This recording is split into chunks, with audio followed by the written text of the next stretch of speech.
little under the weather, tonsillitis. T-Street Controversy Live.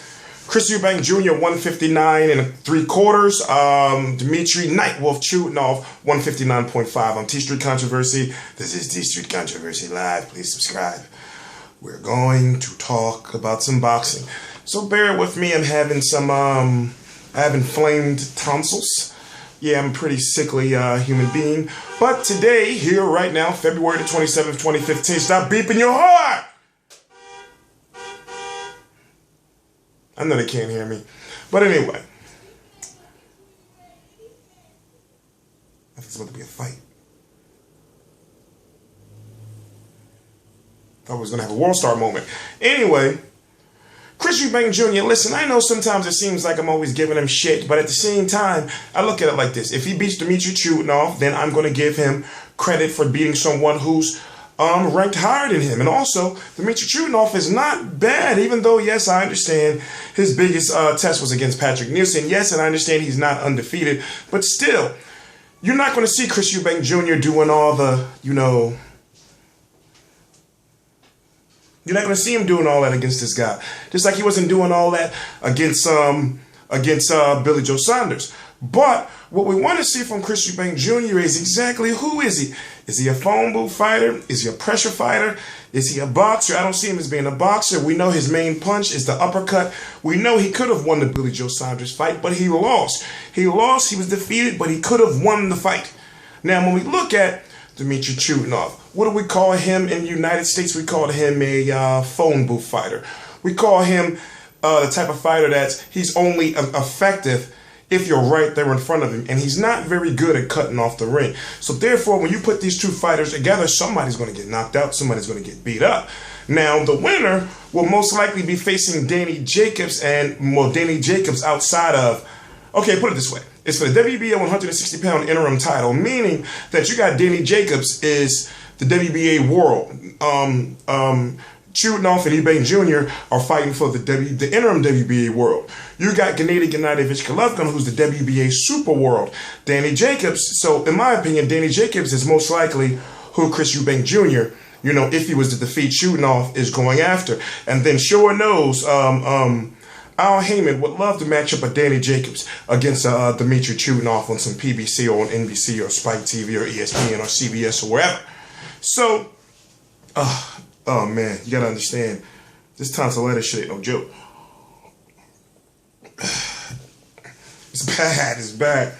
So, I understand that, just like George Groves, for example.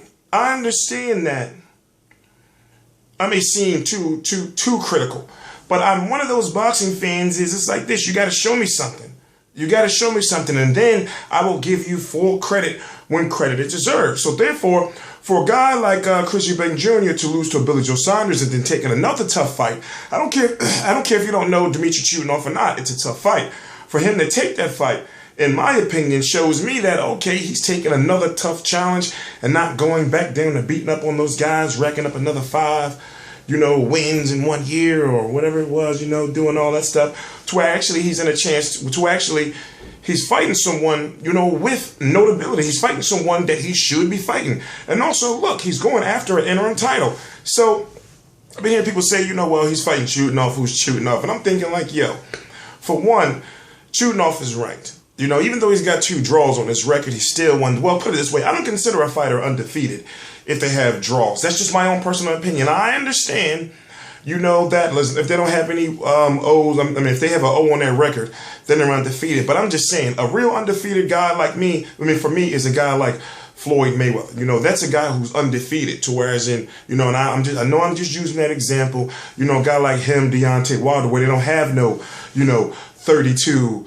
0-2, 30 or 26 0-1, or Leo Santa Cruz. What is he, like 29 0-1 with 17 KOs, something like that. But Chudinov still, in the fights that he has lost, they were somewhat fights that he was somewhat in.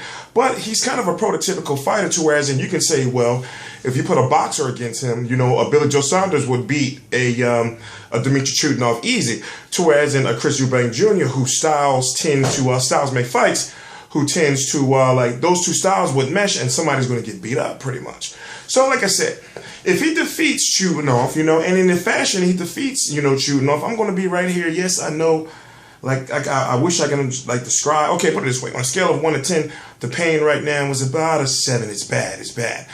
And you can't sleep, and it's almost like you're constantly choking off your, But anyway, I'm going to be here tomorrow, February the 28th, 2015, in the O2 Arena. I'm not going to be in the O2 Arena, but we got some guys over there. Shout out to Be Real TV and his guys right now. If you don't know, link right below. They've been providing the content for all the Tyson Fury stuff that's on the channel right now, all the Chris Eubank Jr. stuff that's on the channel right now. So go check out some interviews on the page.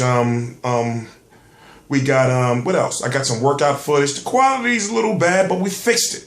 So, please stop complaining. We fixed it.